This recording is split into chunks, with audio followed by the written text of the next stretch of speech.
Halo.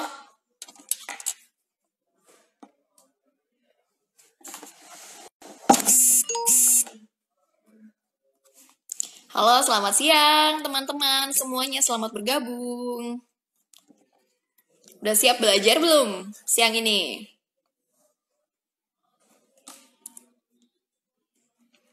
Kalau saya sih nggak sabar banget ya, mau ngobrol-ngobrol nih.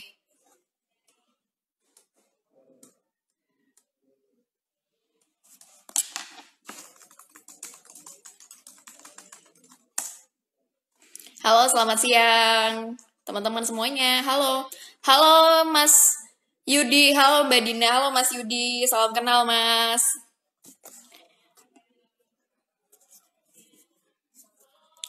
Siap, saya juga siap belajar Mas.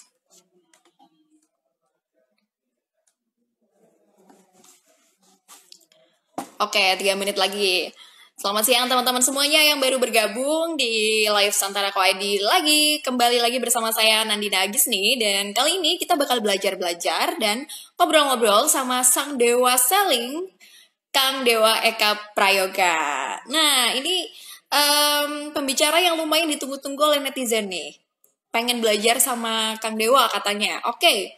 Dan alhamdulillah pada saat ini Kang Dewa bisa ngobrol-ngobrol sama kita, bisa sharing-sharing. Dan kali ini sharing-sharingnya tentang kelincahan sebagai business owner untuk bisa bergerak dan adaptasi terhadap perubahan gitu. Mungkin kita sering banget ya berkali-kali dengerin. Kita tuh kalau pada saat krisis kayak gini kita harus cepet geraknya, kita harus lincah, kita harus pivot, pokoknya kita harus responsif, harus adaptatif sama keadaan gitu. Sementara mungkin kalau kita kepraktekinnya sendiri dan terutama di level UMKM yang mungkin belum terlalu paham apa yang seharusnya dilakukan dan apa yang tidak seharusnya dilakukan gitu. Nah, sekarang kita akan ngebahas tentang itu. Gimana sih caranya biar prakteknya itu juga tepat sasaran gitu loh. Dan kalau misalnya kita mau pivot pun, pivotnya tuh yang tepat dan kita juga bisa menerapkan mindset agile namanya. Agile yaitu responsif terhadap perubahan, bergerak cepat terhadap perubahan. Agility gitu teman-teman. Nah, sebentar lagi kita akan live bersama Kang Dewa. Jadi teman-teman yang mungkin punya pertanyaan, yang pada punya bisnis dan pengen nanya-nanya ke Kang Dewa, boleh banget langsung aja komen. Nanti insya Allah saya bacakan komentarnya.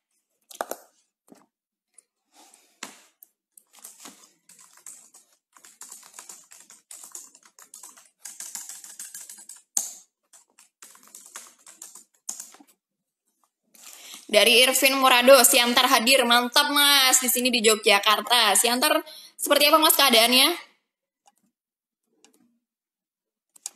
Dari Mas Rasgram, Pia Mbak Dina sehat yo, alhamdulillah sehat. Halo Mas, kamu sehat juga kan ya?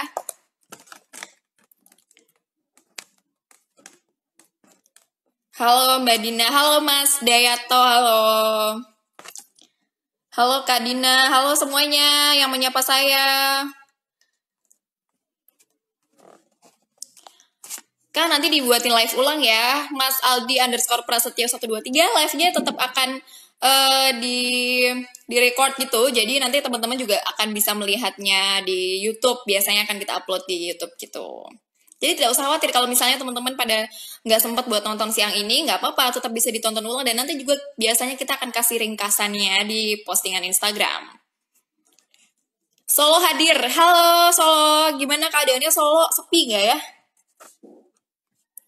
Dari Mas Aryo Sani 54, Palembang siap Palembang, mantap. Makassar, mantap. Siang Ciawi hadir, halo Mas Rahmat Rusdianto, selamat siang. Selamat bergabung di live Santara. Dari Mr. Abdul, topiknya tentang apa? Saat ini kita topiknya tentang agility gitu, gimana caranya, gimana praktek yang benar biar business owner itu bisa bergerak cepat dengan perubahan gitu. Prakteknya yang benar tuh seperti apa dan pivotnya itu tuh bagusnya seperti apa gitu. Kita akan ngobrol-ngobrol sama Kang Dewa Eka Prayoga. Solo sepi Mbak karena pandemi. Oh, oke. Halo Mbak, Bandung hadir. Halo Bandung. Saya pengen banget ke Bandung loh. Jenis usaha apa aja ya Kak untuk bisa daftar listing di Santara? Usahanya bisa macam-macam, jadi langsung aja hubungin customer supportnya Santara ya buat mau nanya-nanya.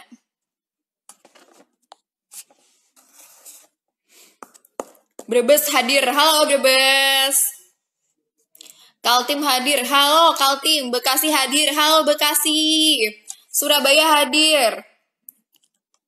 Tegal hadir, Malang hadir, mantap semuanya. Hai. Selamat datang di Live Santara. Kita bakal nungguin Kang Dewa nih. Ada Pak Mardigu?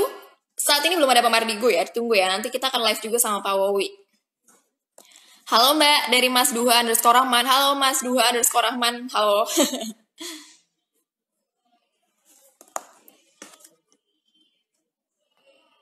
Riau hadir dari Mas Asri _Karsadi. Halo Riau, selamat siang. Nah, teman-teman yang baru gabung, saat ini kita akan mau ngebahas tentang agility gitu. Gimana praktek yang tepat dan benar untuk seorang business owner bisa agile di saat-saat krisis seperti ini.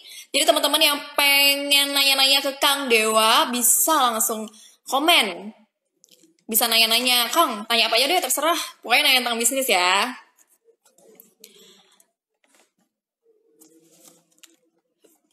Manado hadir, halo Manado.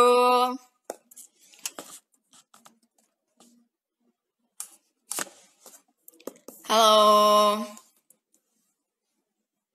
Siapa di sini yang udah kenal Kang Dewa, yang udah sering banget ngikutin Kang Dewa, yang udah sering nontonin live-nya, sering nontonin YouTube-nya, yang udah subscribe gitu, ada nggak?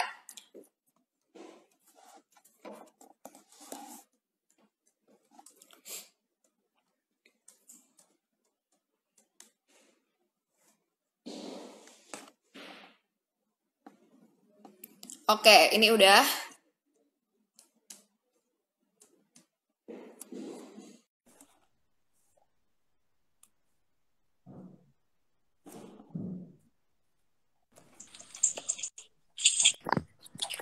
Halo, assalamualaikum Kang Dewa, selamat siang. Waalaikumsalam.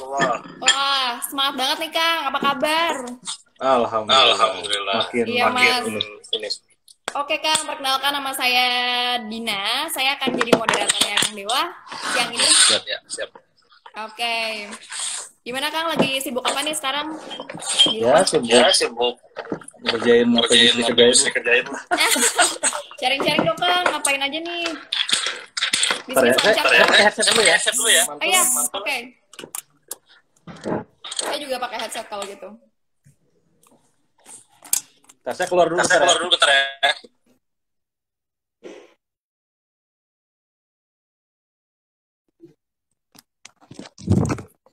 Oke, teman-teman tunggu sebentar ya.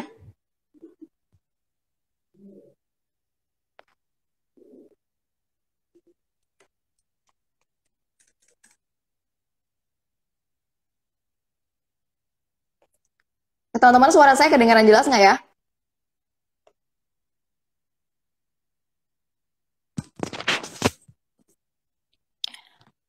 Suara saya kedengaran jelas nggak, teman-teman?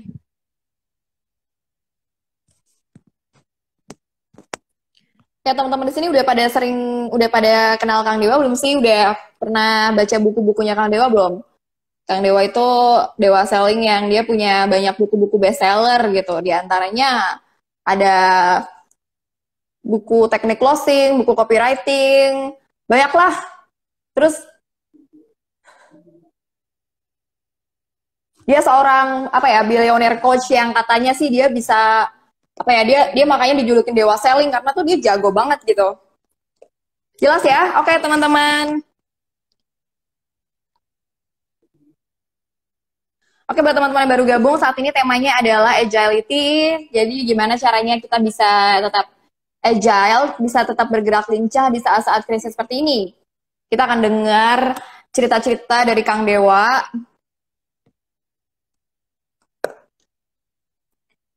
Nyimak, siap.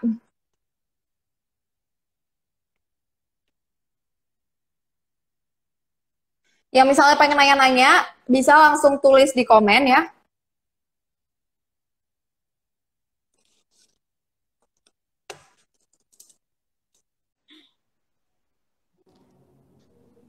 Kenapa barusan? Ini sepertinya tadi tiba-tiba ke berhenti gitu Mas. Apa? Kang, nggak apa-apa ya, kita mulai lagi aja. Sorry siap. banget. Iya, santai. Iya. Oke Kang, jadi gimana Kang tadi ceritanya Kang yang hari ke 2700 berapa tadi Kang? Iya, jadi udah terbiasa kerja dari rumah. Ya. Kalau ditanya apa yang berbeda, hanya perbedaan rutinitas, terutama masalah kayak semacam olahraga, gitu. Terus juga ada kebutuhan keluar, kan sekarang serba di rumah. Kalau dulu paling sore nge-gym, pagi-pagi saya ngapain gitu kan. Nah kalau sekarang semuanya total di rumah gitu. Jadi memang sudah terbiasa sebenarnya kalau dari segi kerja dari rumah memang udah lama banget gitu. Ya tapi kan gitu, teman-teman yang di luar sana kan nggak terbiasa. Nah, ini yang perlu kita bagikan, kita sebagai orang yang sudah terbiasa gitu. Bener Kang. Ya, Biar gitu tetap produktif gitu ya Kang ya. Iya produktif, harus lah kalau produktif. Betul Kang. Nah Kang, kali ini nih kita mau ngebahas tentang agility nih Kang. Gimana sih perubahan-perubahan dan gimana caranya para business owner ini bisa gerak cepat tapi tepat gitu Kang untuk menghadapi krisis ini. Nah, dari pendapatnya Kang Dewa sendiri nih, menurut pandangannya Kang Dewa sendiri melihat perubahan landscape bisnis di saat pandemi seperti ini tuh gimana Kang? Dari pandangan luasnya dulu deh mungkin ya. Ya kalau saya ngelihatnya gini ya, saya punya prinsip bahwa ketika kita berubah di saat kita harus berubah adalah sebuah keterlambatan. Itu sebuah prinsip. Jadi ini menjadi catatan penting kalau misalkan kita tuh harus berubah tapi ini saatnya berubah itu udah telat sebenarnya.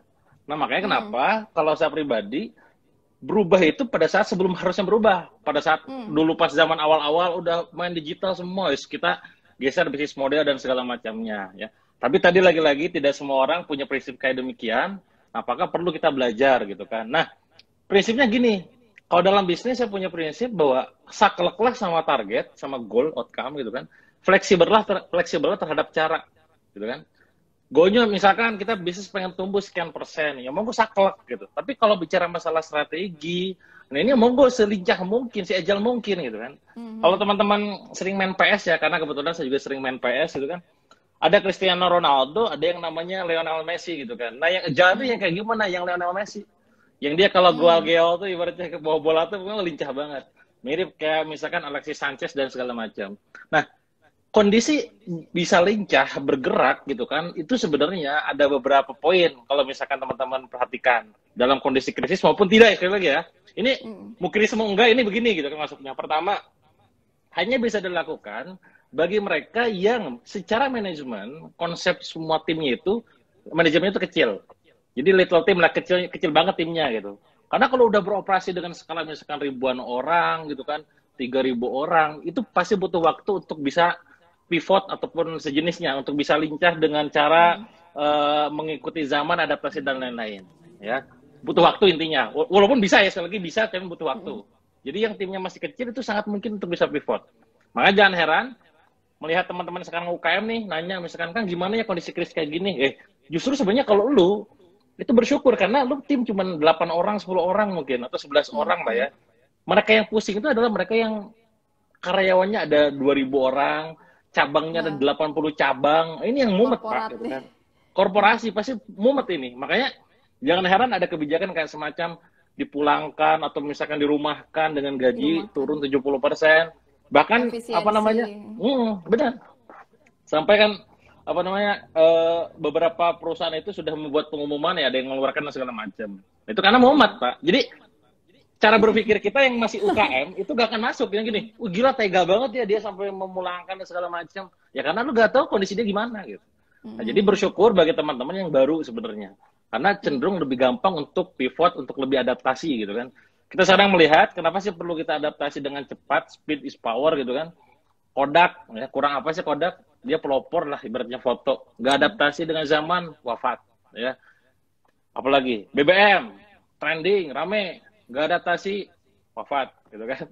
Apalagi beberapa handphone mungkin Nokia gitu kan, Siemens dan segala macam udah hilang. Jadi kuncinya siapa yang gak cepat siap wafat gitu kan. Maka cepatlah dalam beradaptasi dengan zaman. Jadi kuncinya tadi pertama teman-teman memiliki manajemen atau tim yang kecil gitu kan. Kalaupun udah terpaksa gede gimana ya, tinggal kecepatan dalam mengatur timnya itu yang harus dimainkan. Nah yang kedua, kenapa sih kita bisa akhirnya beradaptasi dengan cepat gitu kan, bisa agile banget dengan kondisi gitu kan?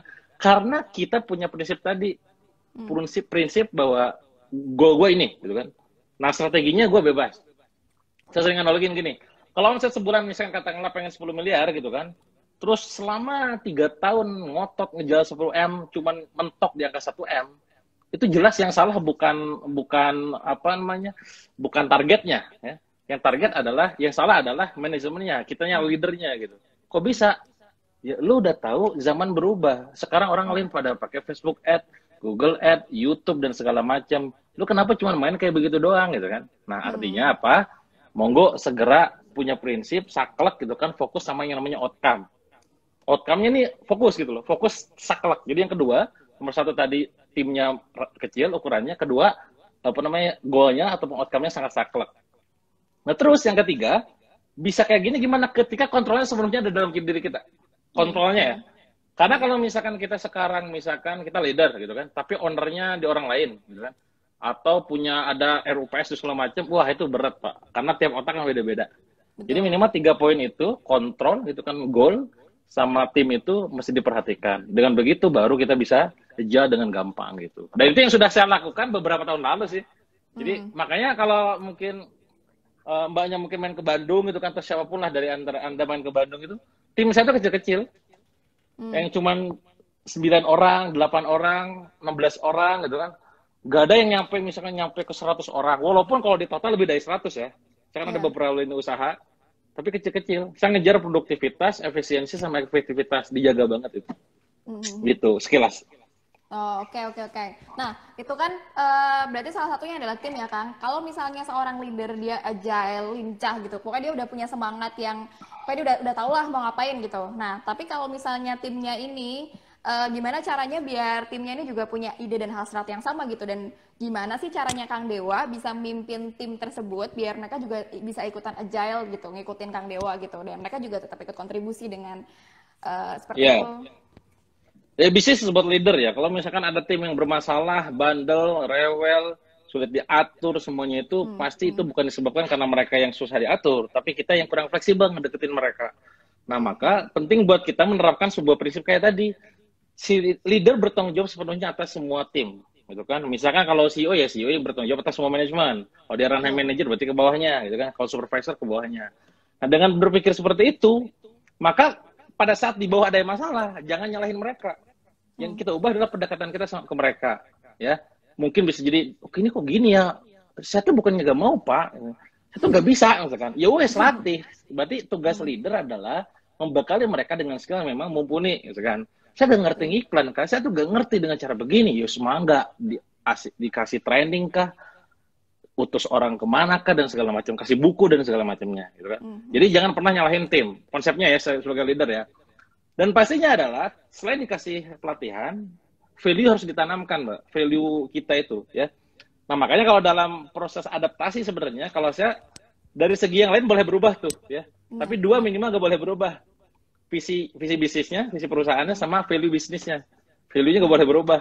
Kalau dari segi produk, flow, traffic, terus juga bisnis model bahkan, monggo berubah silahkan. Tapi kalau value sama visi nggak boleh berubah. Oke, Kang.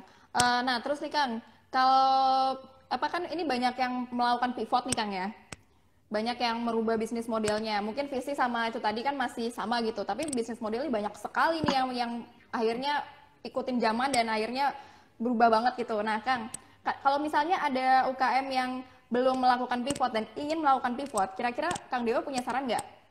Bisnis apa yang seharusnya dibuat gitu, dan yang mungkin relevan dengan kondisi yang di kemudian hari gitu, atau dia ngikutin aja gitu pas saat pandemi ya dia akan ngikutin bisnis-bisnis yang di saat pandemi, dan ketika pandemi sudah selesai dia bisa ganti model, atau gimana Kang? Ya, memang cukup menarik ya kalau kita melihat fenomena yang sekarang terjadi gitu. Saya pun pribadi, bisnis saya tuh ada beberapa yang memang itu turun juga, terutama kayak misalkan berbasis kayak kafe itu pasti turun gitu kan. Yeah. Tapi ada beberapa yang justru malah naik gitu. Naiknya juga lumayan 30%, 40%. Bahkan ada yang nyampe 80% naik, Pak. Itu gila gede banget. Ya karena apa? Karena industri kita adalah industri kesehatan gitu kan. Orang ternyata demandnya tinggi tuh terkait dengan kesehatan. Jualan herbal, jualan lemon, jualan propolis itu naik banget itu. Tapi yang lain pada turun. Yang lain cuma yang tadi pas giliran berbasis kayak kafe, restoran tuh turun. Nah, Kalau kondisi pivot gimana sih Kang sebenarnya? Nah, lihat manajemennya ya. Lihat manajemennya, dia terbiasa gak dengan menggarap industri baru. Karena gini sebenarnya, kalau bicara masalah pengembangan bisnis ya, itu ada 4 yang bisa dilakukan. Pertama, kita melakukan yang namanya market penetrasi. Produknya lama, marketnya lama, gitu kan. Dengan produk Anda sekarang nih, ternyata masih ada pembelinya gitu kan. Ya sudah, kembangin aja ke market lama. Makanya kalau saran saya ke teman-teman nih, list buildingnya dimainkan, gitu kan. Jadi teman-teman kan punya database customer tuh. Ini kalau punya, kalau nggak punya ini yang masalah, gitu kan. Punya database customer ya, lakukan yang namanya strategi kenaikan omset dengan cara vertical sales. Vertical sales itu apa sih Kang? Naikin omset dengan cara ngontakin customer lama untuk naikin repeat order sama naikin average sales. Tidak ngakuisisi customer baru. Nah itu kalau misalkan kita sekarang kondisinya tuh punya database. Jadi selama 3 bulan ke depan katakanlah kita sekarang kan ya, gak tahu ya Allah alam ya sampai kapan ya kan. Ya udah database dirapiin, mulai tawarin lagi ke mereka bangun hubungan lagi sama mereka. Tawarkan produk-produk kita yang belum dia miliki. Itu vertical sales. Dan kuncinya adalah kenapa saya nggak menyarankan horizontal sales dengan cara menambah customer baru? Karena teman-teman perlu melakukan hemat cost. Ingat dalam kondisi kayak gini, manajemen cash flow harus dijaga, gitu kan. Iklan jangan terlalu jor-joran. Yang gratisan aja paling cukup kan.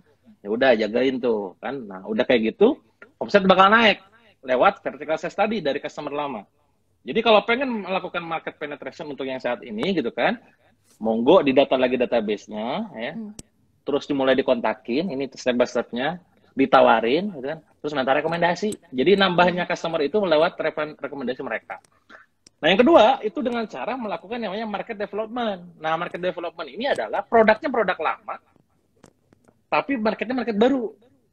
Nah ini yang bisa jadi nanti nambah customer baru. Dari mana? Dari iklan misalkan.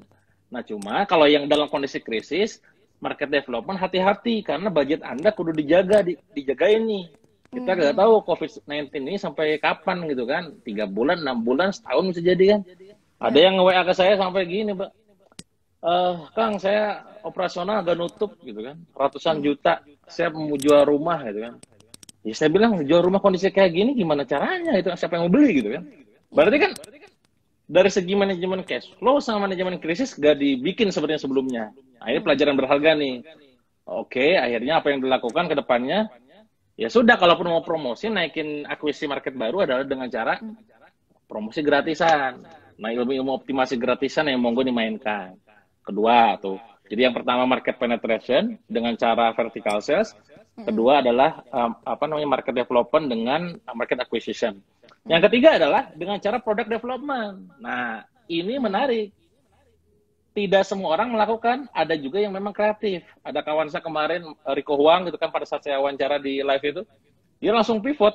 Bukan pivot ya tepatnya, dia nambah produk baru gitu. Dia punya pasukan penjualan ada sekitar 100.000 orang, melihat potensi masker bagus, hand sanitizer bagus, langsung kontak semua supplier, dihadirkan langsung. Nah, ya, kalau market penetration itu produknya lama, marketnya lama. Kalau market development itu adalah produknya baru, produknya lama, marketnya baru. Kalau product development itu produknya baru, marketnya lama.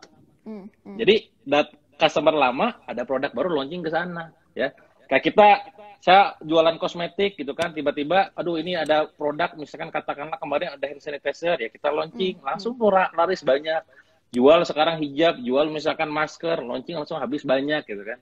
Itu product development. Selama memang manajemen Anda sanggup melakukannya. Nah, yang sering kali yang disebut pivot itu adalah ketika teman-teman melakukan yang keempat. Apa itu diversifikasi? Produknya baru, marketnya baru, Pak.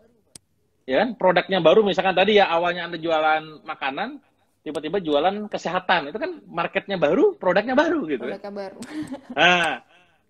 Nah, kemarin ada yang curhat. Alumni workshop saya di SM Funneling tuh, Kang, saya jualan hijab gitu kan, terus kondisi kayak gini, begini, cerita panjang lebar.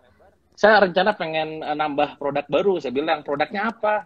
Produknya makanan yang itu dijual di daerah di situ doang gitu kan, buat bantu teman-teman katanya.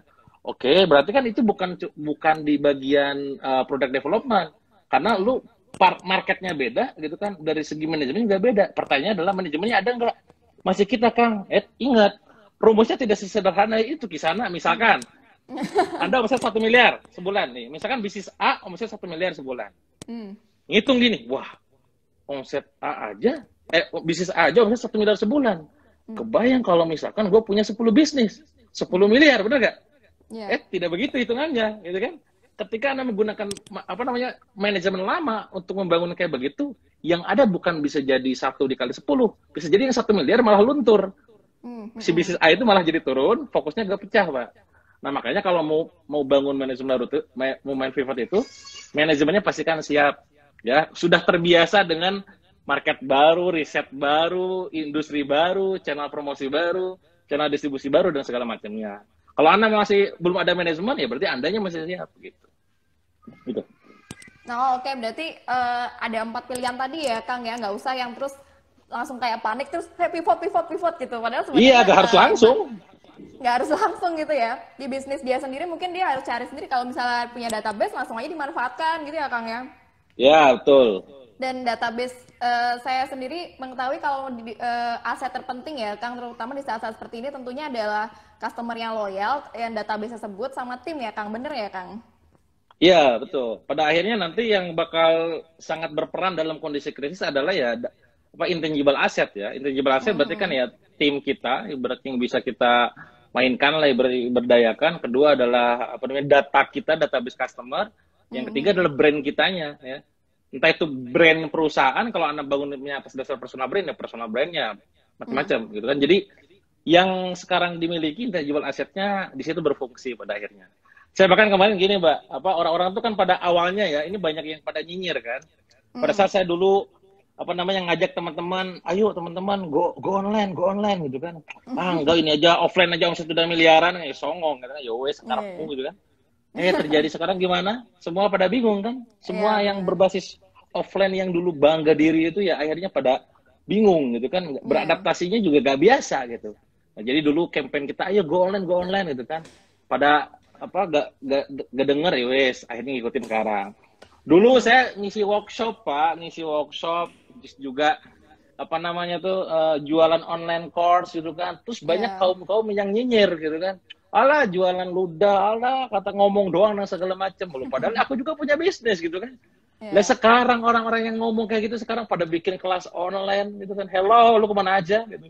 Jadi please, sekali lagi di sini penting buat kita menjaga nilai-nilai agar tidak terlalu saklek dengan nilai yang sifatnya itu boleh debat. Contoh, bagi sebagian ada yang nonton mungkin mana yang lebih penting, personal brand atau corporate brand? Ini kalau dibahas rusuh, Pak. Bagi aliran ini personal brand penting karena itu bisa begini-begini. Bagi yang satu lagi corporate brand penting karena nanti kalau personalnya masalah bisa masalah. Ya gak usah debat, ya udah jalan dengan masing-masing. Lalu kasus ketiga, kamu mah nggak fokus, wah segala digarap. Saya punya buku Billionaire Store, ada pelatihan Billionaire Coach, ada kosmetik biar kosmetik, ada snack dewa snack gitu kan, ada hijab Salia hijab, mesin kreativitas dan lain-lain. Lu segala digarap, apa nggak fokus segala macam gitu kan. Wah, si fokus nyinyir kan. Lah sekarang kondisi kayak gini, yang dulu fokus sekarang nggak segala digarap. Nah makanya di sini belajar akhirnya gitu kan, lebih fleksibel lah terhadap keadaan ya. Yang harus saklek tuh sama visi sama value kita, terutama value agama ya. Bagi teman-teman misalkan yang seorang muslim, udah jelas haram, riba tuh haram gitu kan. Sogok tuh gak boleh gitu. Tapi kalau yang sifatnya masih bisa fleksibel kayak tadi ya, fokus gak fokus ya bebas gitu kan. Terus bicara masalah tentang produknya gimana ya sakarepmu gitu. Oke, Kang, tadi Kang Dewa sempat bilang kalau salah satunya yang dia harus di ini adalah value agama ya, Kang ya. Nah, menurut Kang Dewa sendiri, apakah bisnis dan agama tersebut harus diseimbangkan, disamaratakan, Kang? Itu tuh menurut Kang Dewa pandangannya seperti apa, Kang?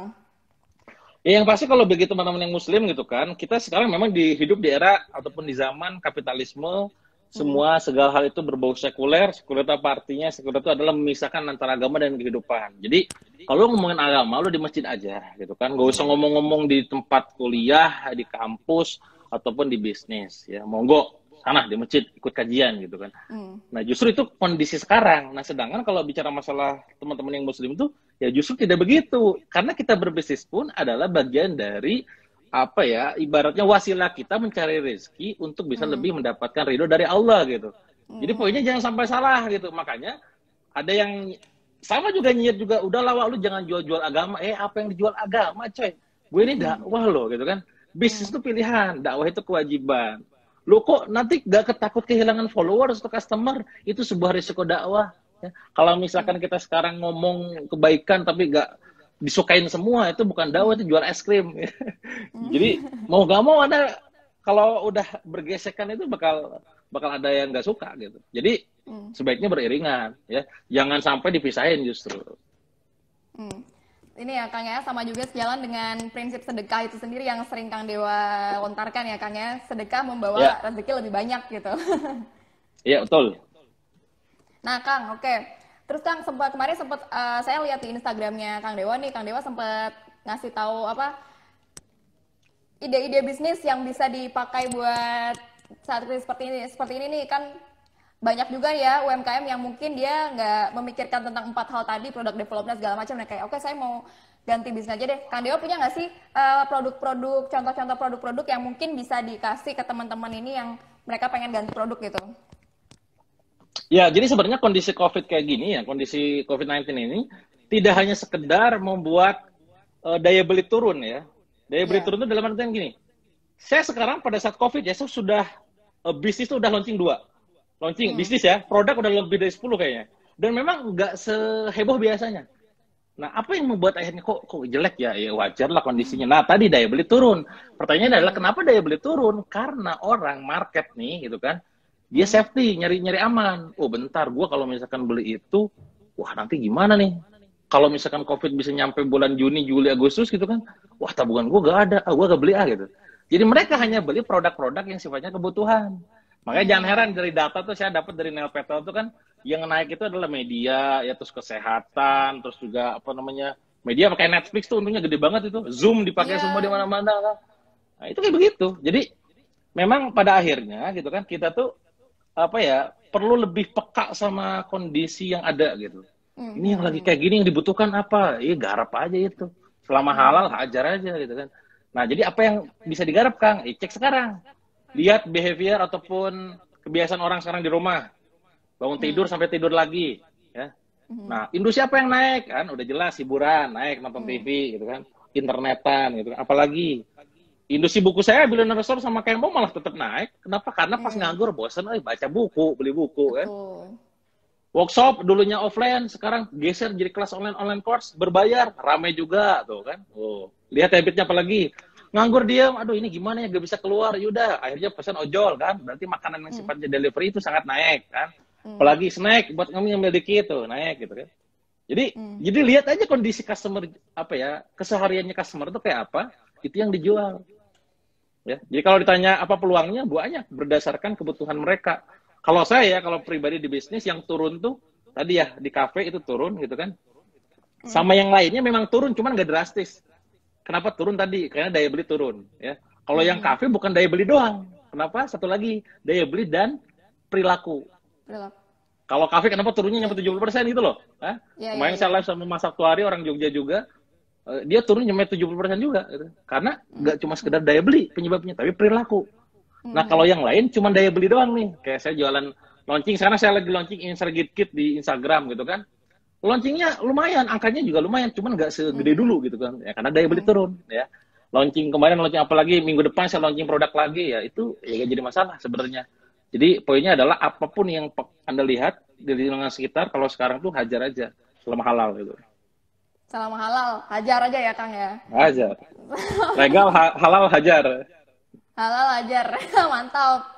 Nah Kang, buat bisnis owner sendiri nih, kira-kira Kang Dewa punya suggest nggak apa yang kira-kira mereka harus siapkan gitu untuk memulai mindset agile ini loh Kang? Karena kan kadang nggak semuanya bisa fleksibel gitu Kang. Apa yang kira-kira harus disiapkan mereka gitu, dan kira-kira mungkin Kang Dewa punya buku atau tontonan yang bisa jadi inspirasi buat teman-teman gitu. Mereka harus mulai dari mana gitu?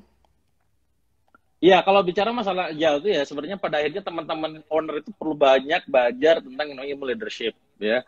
Saya walaupun buku saya hampir semuanya tentang bisnis, marketing gitu kan, marketing, selling dan motivasi gitu kan. Bacaan buku saya justru malah banyakan tuh tentang biografi sama leadership. Karena mau nggak mau gue nyadar gitu, gue tuh owner gitu. Owner itu bakal memancarkan energi, itu kan spiritual, mentality, dan segala macam itu ke bawahan gitu.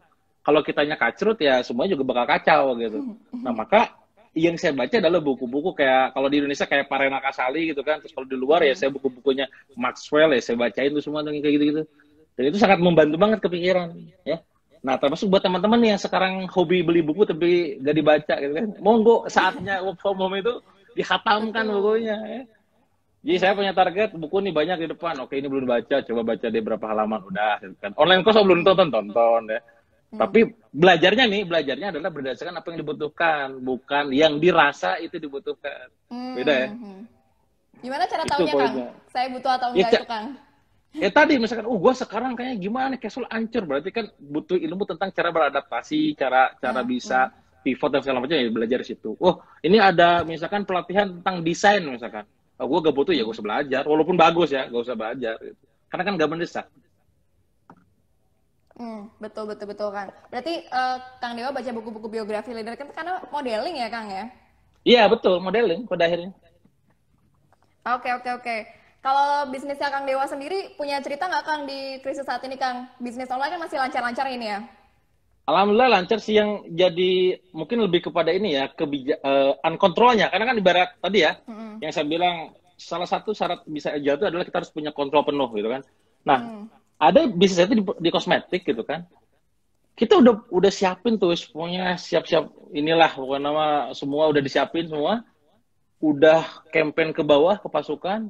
Ternyata si pabrik kita kan masih partner sama orang, si pabrik lockdown, maksudnya ya nggak beroperasi kan. Ya Allah ya Robi. Untungnya nih, ini pelajaran penting. Untungnya saya ada stok di gudang lumayan gede gitu. Nah yang saya kebayang nih kalau kemarin itu pada saat bikin produk, katakanlah apalah segala macam itu kan nggak nyetok di gudang. Berarti kan ngandelin dari pabrik gitu kan. Wah ini gue kacau operasional. Jadi kemarin itu sempat kondisinya tuh, waduh ini gimana ya? Ini kita hentikan nggak operasional dari segi segala macamnya? Pas kita ngorong-ngorong, alhamdulillah enggak gitu kan. Termasuk kebijakan dari Jakarta nih, PSBB itu ya. Alah gimana ini? Kita berarti tutup dong segala macamnya. Untungnya alhamdulillah izin kita salah satunya adalah izin kesehatan. Ada di bagian situnya tuh kesehatan dan kita masih bisa beroperasi. Jadi cerita-cerita yang bikin hati deg-degan itu selalu ada sih. Ini launching gimana? Launching nggak ya? Asal hajar aja lah gitu.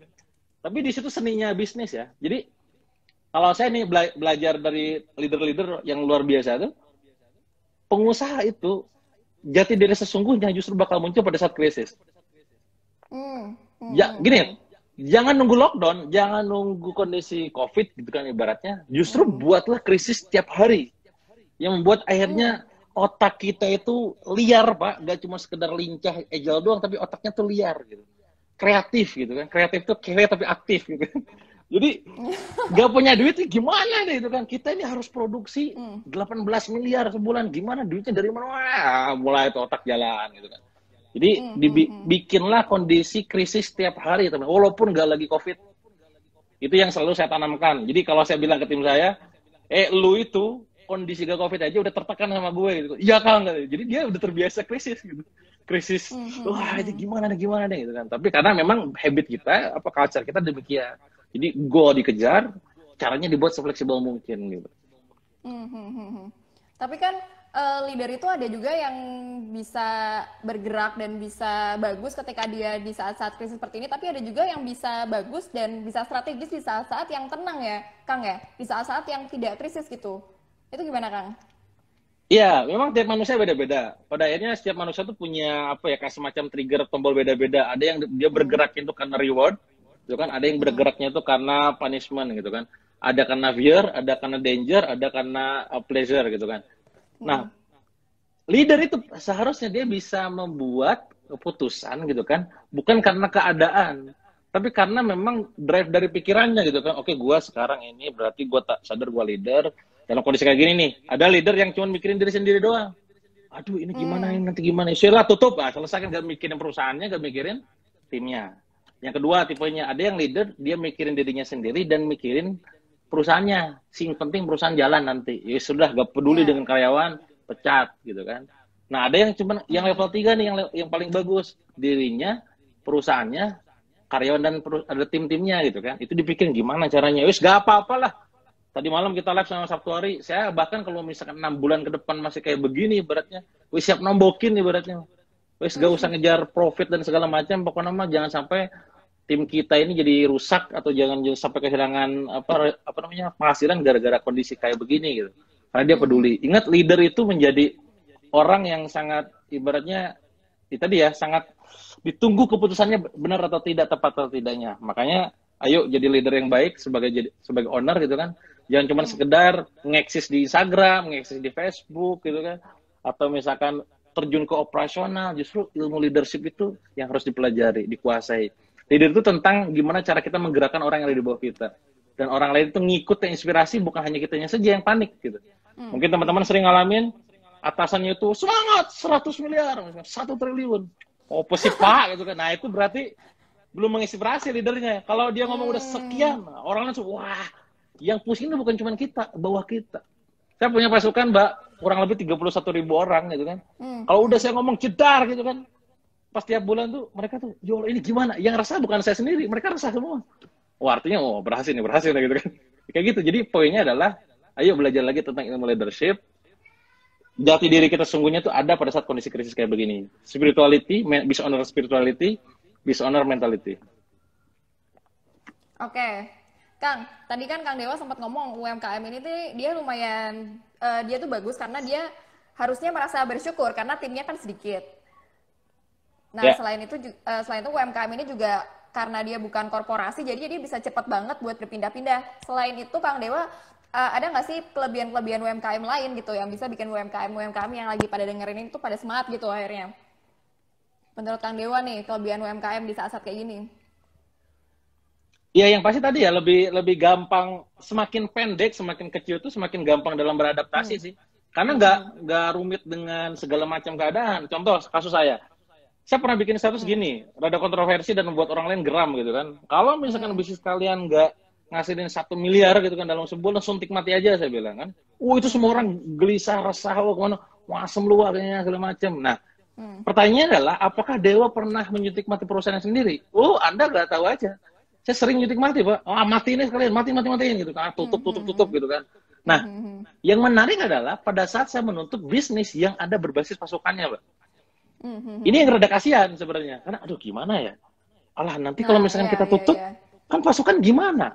Sama kayak sekarang kita di kosmetik. Kalau kita operasional berhentikan, bagaimana nasib 31.000 orang pasukan kita, reseller kita itu? Bagaimana nasib keluarganya?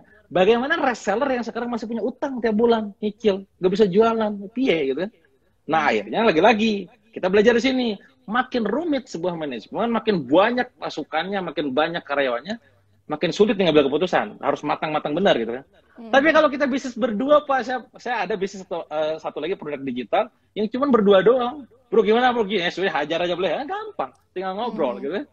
Jadi bagi kalian yang UKM, bersyukur karena kalian masih manajemennya masih kecil ya, masih dikit timnya, bisa lebih cenderung bisa lincah gitu kan. Tapi enggak, yang biasanya membuat kita nggak lincah itu sebenarnya otak kita sendiri. Alah, gengsi bro. Owner hijab apa misalkan, tapi hijabnya lagi gak laku gitu kan. Alas ya, itu disuruh jualan, misalkan jualan snack atau jualan masker apalah gitu kan. Enggak lah, masa owner ini gue jualan kayak gitu reseller. Ada kawan saya di Jogja, mungkin juga sebagian teman-teman tahu, itu mobilnya mobil bukan mobil mewah lah gitu kan. Tapi iklannya juga gede gitu kan. Bisnisnya juga besar. Tapi suami istri ini dengan gaya yang santai gitu kan. Di grup WA istrinya juga masih sempat jualan aneh-aneh, maksudnya kebutuhan sehari-hari gitu kan, masih mau gitu. Kenapa? Ya karena ngapain gengsi. Nah, kita ini sering kali kemakan sama gengsi. Makanya status terbaru saya tadi kan, apa tuh yang terbaru di Instagram ya, yuk kecilin gengsi gitu kan, dan gedein isi dompet, isi rekening, isi aset, isi kepala gitu. Isi pasti pahala.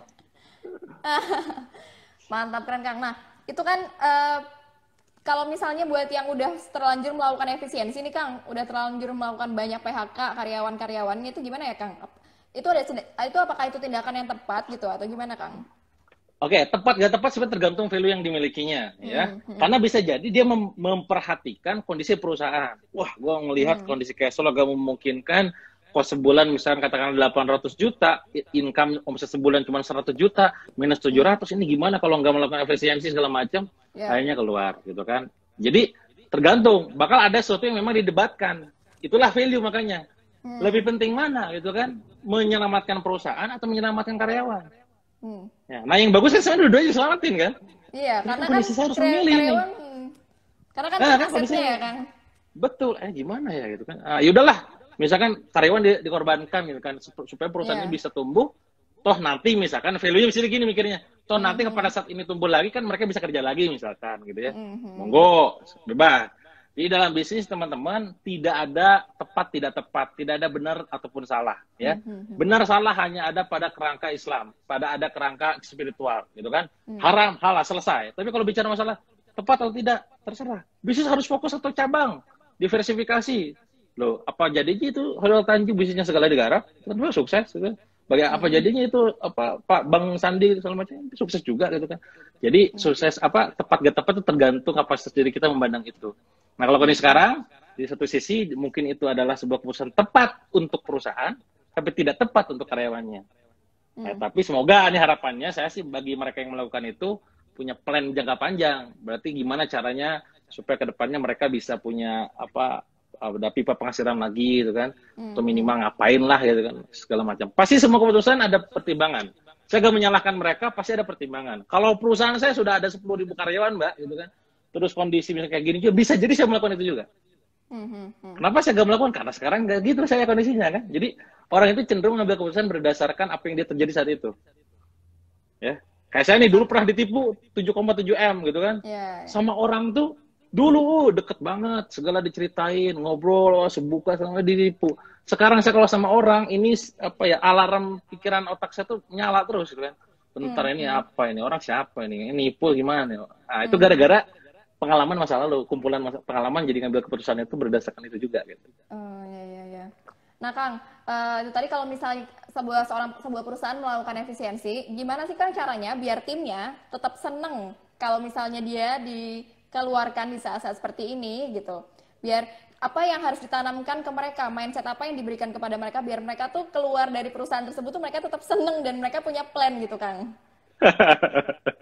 Dalam kode kecuali dilakukannya bukan pada saat krisis, Mbak, itu sangat gampang. Tapi kalau kondisi kayak krisis gini siapa yang mau, Mbak? Aduh ini gimana nah, gua kalau nggak ada nggak kalau caranya nggak krisis kalau lagi gak krisis sangat mungkin. Kalau kayak saya nih ya, walaupun saya bukan saya yang megang ya, bagian HRD itu bagian manajemen bukan saya gitu kan. Tapi kalau tim saya tuh gini biasanya, dia datang ke orangnya, misalkan nih orang kita pengen ngeluarin dia gitu kan, datang gitu kan, bro, lu kayaknya orangnya lebih cocok mandiri deh gitu kan. Soalnya lu punya kekuatan loh di sini. Jadi kita tuh sebenarnya pengen ngeluarin tapi dengan cara memuji segala macam. Oh gitu ya kan. Ya lulukan dulu ya kan. Iya. Trik-triknya kayak begitu gitu kan. Wah juga ya. Kalau ada tim di sini. Kalau saya ada orang HRD-nya sih ada yang ngurusin kayak begitu sih. Jadi lebih mereka tuh yang tahu lapangannya. Tapi kurang lebih kayak begitulah. Kalau kondisi kayak krisis saya rasa nih semua nggak ada yang suka. Karena mereka butuh dibantu juga kan akhirnya. Iya. Jadi buat tim-tim yang menjadi teman Santana lagi nonton, kalau misalnya lagi dielulukan sama bosnya, coba ditanyakan tuh. Awas bodos. Awas tuh, jangan-jangan mau dikeluarin. Aduh. Nah, Kang, ini ada yang nanya nih, Kang. Dari Mas Bayi Haki Eki. Kang, stok udah didiskon, tapi produk baru mau di launching. Saat seperti ini bagaimana ya? Nah, itu masalahnya. Kondisi sekarang itu, kalau misalkan teman-teman mau launching produk, ingat hukum nomor 1 tadi. Ya, daya beli itu lagi turun. Terutama mereka yang pasar menengah ke bawah. Bagi Anda yang pasarnya itu misalkan, wah pokoknya gue mah pasarnya orang kaya, gang efek. Lo orang-orang yang misalkan mungkin dia punya tabungan misalkan untuk 5 tahun ke depan, walaupun krisis katakanlah, beli apa 10 juta transfer. Nah, kan gak mikir, berapa ya 10 juta transfer. Tapi bagi mereka, bentar, makan sehari 100.000, beli produk harga 500.000, aduh ini gimana ya? Apa sih mikir? Jadi tergantung market Anda nih Kang ya teh.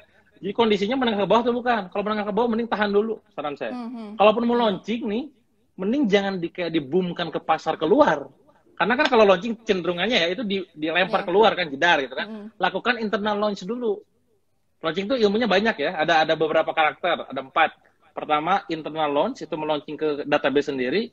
Kedua adalah JV launch, mengajak semua pasukan ataupun broker, distributor, reseller semuanya launching keluar. Ketiga adalah relaunch. Relaunch itu nama launching produk lama yang kita launching kembali gitu kan. Nah, jadi 3 jenis launching ini bisa dimainkan sama teman-teman. Ada lain-lain launching lainnya, evergreen launch yang keempat. Launching yang itu sekali tapi seterusnya gitu kan. Nah, launching sendiri tergantung teman-teman, produknya jenisnya kayak apa. Kalau misalkan itu buka tutup ya berarti ada 1 2 3 tadi, relaunch, JV launch sama internal launch. Nah, ya kondisi krisis gimana kan cocoknya? Cocoknya adalah relaunch sama internal launch. JV launch itu sama evergreen mending terutama JV itu dihindari dulu. Karena energinya juga ngurusin semua pasukan keluar tuh rada berat, Pak. Ini berdasarkan pengalaman ya, karena siapa sekarang lagi launching. Jadi internal launch aja dulu ya. Pasukan lama, database lama kita kontakin. Oh, ada yang nyangkut, alhamdulillah. Kalau enggak ya udah jadi paksa. Karena menyadari tadi daya belinya lagi turun gitu-gitu. Betul. Ya harus peka itu sih ya Kang ya, dan risetnya tuh lumayan harus kayak dilihatnya tuh harus bener gitu. Iya. Biar Tahapan jalannya tuh launching paling lama itu tahapannya adalah tahapan product creation, pada tahapan riset. Jadi bukan tahapan kayak preparation, bukan tahapan di bagian pre-launch content, bukan woro-woro, bukan promosi, bukan risetnya. Kenapa produk laris? Karena risetnya kuat gitu kan. Produk didiemin doang itu bisa meledak gitu kan. Ibarat kata nih ya, produk didiemin doang udah bisa meledak. Nah, banyak orang yang nanya ke saya, kenapa kan ya produk saya launchingnya cuma kejual cuma berapa puluh pieces, berapa ratus pieces. Kalau saya di workshop sering kali gue lihat produk lo, apaan produk sampah kayak gitu? Oh, itu sakit Pak. Loh, daripada lo launching nyesek Pak, mending gue bully sekarang. Ini jelek produk lo. Value-nya kagak ada, produknya nggak jelas, kemasannya kayak gitu, apaan? Itu sakit Pak. Tapi tadi mending diundur launching tapi meledak daripada launching kayak kentut cuman bau doang gitu kan. Gak ada enak-enaknya gitu. Mending kalau mau dynamite persiapannya momentumnya harus dijaga. Itu berarti makanya research and development itu penting banget ya, Kang ya? Harus. Selalu harus. Di bagian produk tuh divisi product development harus ada. Oke. Kang, ini ada lagi yang nanya Kang dari Mas Faizun.fird. Pengen nanya Kang, gimana sih cara mencari dan memperluas relasi dalam merealisasikan usaha, terutama bagi anak sekolahan yang ingin merintis usaha? Wah, keren banget ini, dia udah pengen punya usaha. Gimana tuh Kang? Ya kalau anak muda man ya, teman-teman yang masih muda, masih SMA, masih kuliahan, gak usah. Memang ya penyakitnya memang idealis, itu anak muda. Ya betul. Dan dia cenderung pengen melampiaskan, mengaktualisasi dirinya sendiri gitu. Tapi ujangan dari kita yang memang udah pernah melalui itu adalah gak usah terlalu idealis, justru hajar aja. Ya, tujuannya adalah mencari pengalaman. Jangan ngomong, justru Kang saya gak punya pengalaman Kang. Justru Anda itu sekarang terjun nyari pengalaman. Nah, kalau saran saya ujangannya adalah hindari sektor produksi dulu. Bangun brand sendiri segala macam, mending jangan dulu. Mending Anda jadi dropship dulu, reseller dulu gitu ya. Bertahap aja. Reseller, udah ngerti sistemnya, mulai tuh. Oke, bangun brand sendiri, bangun pasukan, bangun tim, bangun pabrik, itu segala macam. Jadi jangan langsung tiba-tiba pengen gede. Ini hati-hati dengan anak muda nih ya. Karena penyakitnya memang itu. Segala pengen digarap, terus pengen melampiaskan segala idenya, dan aktualisasinya tinggi gitu. Gitu sih.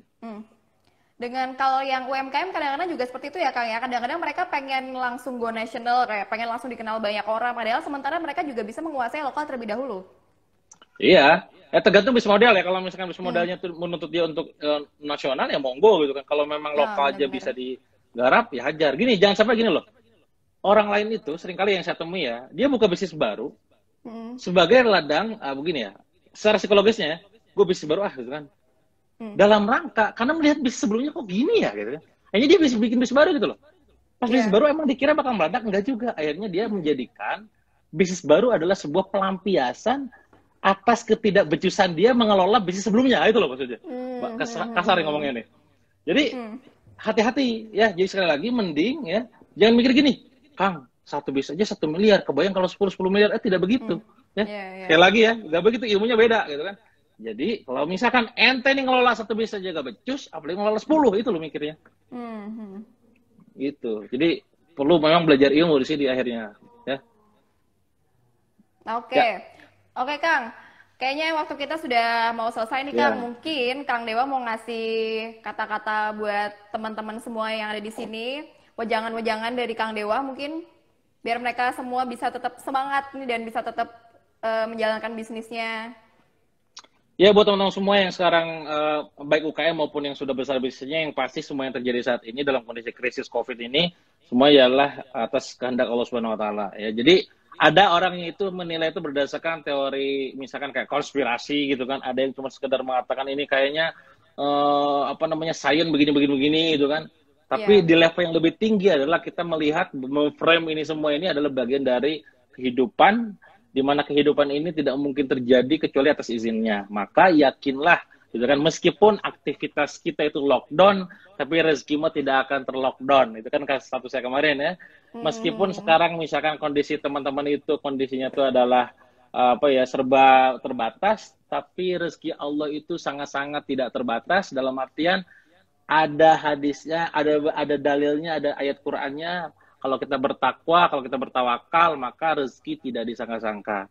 Jadi memang kalau bicarakan krisis itu adalah ujian keimanan. Jadi buat teman-teman sekarang yang kehilangan pekerjaan, yang kehilangan proyek, yang kehilangan uang, omset dan segala macam, semuanya bilang silahkan hilang. Semua uang mau hilang gitu kan.